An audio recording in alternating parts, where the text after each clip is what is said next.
Vážení spoluobčané, milí přátelé Ždánic, dovolte mi, abych vás co nejsrdečněji přivítala u prvního videozpravodaje z našeho města.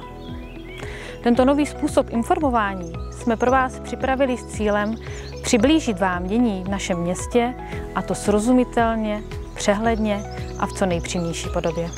Věřím, že právě osobní forma sdělení vám umožní lépe vnímat, co všechno se u nás děje. Co se povedlo, co se chystá, i to, co nás trápí a co společně budeme řešit.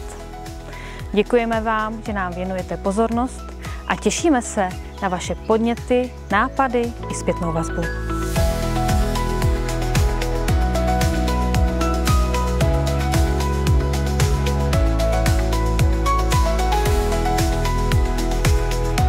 Dobrý den, vážení spoluobčané. Možná jste zaznamenali, že existují města a obce, ve kterých od části veřejných peněz rozhodují jejich vlastní obyvatelé. No a já mám dnes pro vás dobrou zprávu, že také u nás ve Ždánicích letos startujeme první ročník participativního rozpočtu, který vám právě umožní mluvit do toho, jakým způsobem budou využity veřejné prostředky z rozpočtu města Ždánic. Pro tento účel, pro letošek, pro vás je v něm vyčleněno 100 000 korun. Pokud si všímáte toho, co by se ve vašem okolí dalo zlepšit, a nebo pokud vám schází něco například ve vaší ulici, kde zrovna bydlíte, nenechávejte si to pro sebe. Nemusíte být žádný odborník, nemusíte mít ani žádné velké zkušenosti, stavební nebo technické. Stačí, když přijdete se svým nápadem, a nebo podpoříte námět někoho jiného, námět, který vám také bude dávat smysl. Vy navrhujete, vy také hlasujete a vy v konečném důsledku také rozhodujete. A zapojit se je velmi snadné. Přihlásit své projekty můžete od 15. května do 15. července a hlasovat a vybírat ty nejlepší projekty pak budete moci od 15. srpna do 15. září. Všechny podrobnosti, formuláře, pravidla a hlasovací lístky najdete na webových stránkách města Ždánice pod tlačítkem Participativní rozpočet. Tak pojďte do toho a přihlaste své projekty.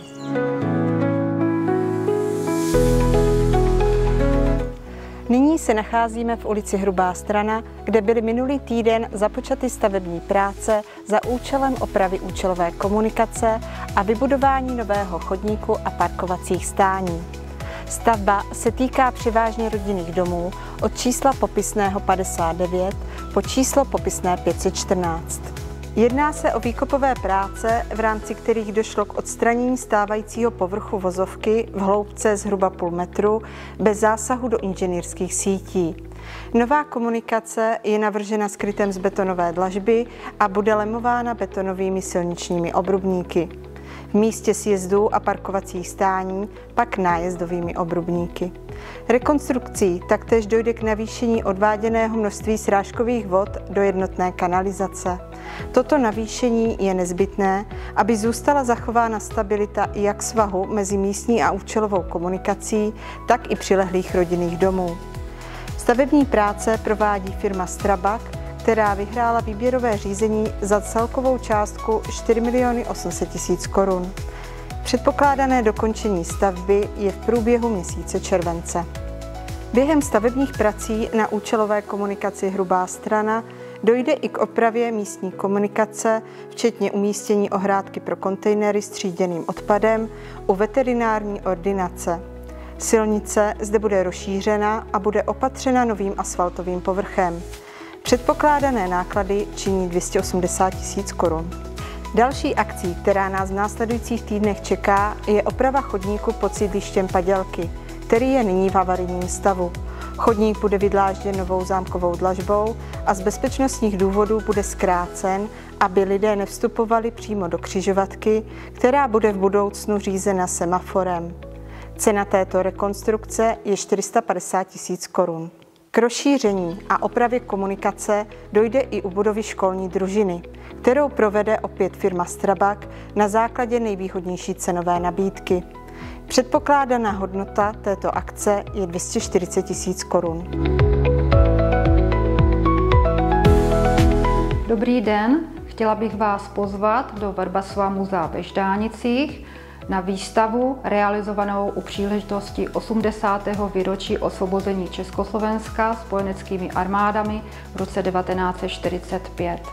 Dominantou nové expozice je ukázka polní nemocnice, dobové uniformy a oděvy, protektorátní platidla, poštovní známky, školní pomůcky, kancelářská technika a korespondence z období druhé světové války a další dokumenty, které se týkají Ždánic a nejbližšího okolí.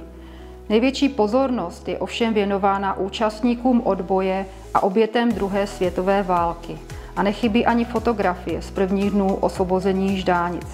Kromě výstavy, která potrvá do 29. června, si návštěvníci mohou prohlédnout stálou expozici s původním vybavením ždánického zámku a zámecké Seidlovy vily, rozsáhlou sbírku pohyblivých modelů, vodních, větrných mlýnů, parních strojů, středověké vesnice a věždních hodin.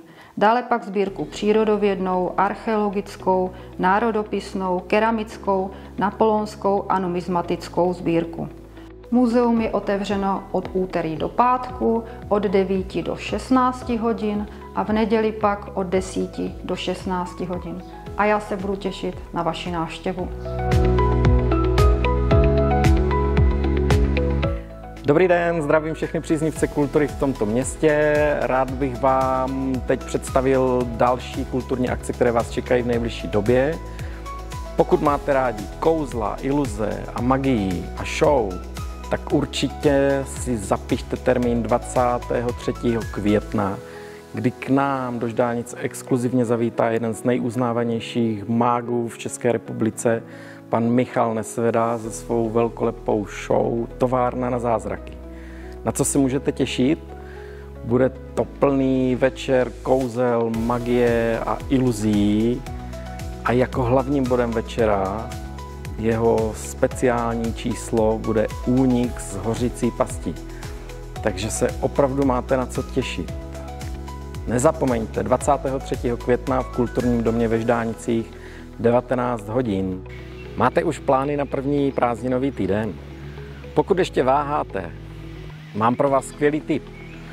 5. července se totiž zámecký park ve Ždánicích promění v místo plné hudby, skvělého jídla a krásné letní pohody. Bude se konat Summer Park Fest. To je malý letní festival, v rámci kterého se můžete těšit na dvojkoncert s dvou skvělých mladých umělců, Matěje Plška a Adely Zouharové. Tak ještě jednou, 5. července zámecký park Ždánice. Určitě přijďte.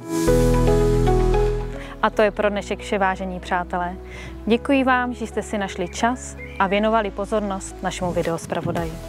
Budeme moc rádi, když se z něj stane pravidelná součást vašeho života, ať už jej sledujete doma, v práci anebo na cestách. Pokud máte nápady, co bychom do příštích vydání mohli zařadit, nebo co vás ve městě zajímá, dejte nám vědět. Tohle není jen náš kanál, ale také i váš prostor. Přeji vám slunné, klidné dny a těším se na setkání s vámi, ať už osobně nebo opět na obrazovce. Mějte se krásně.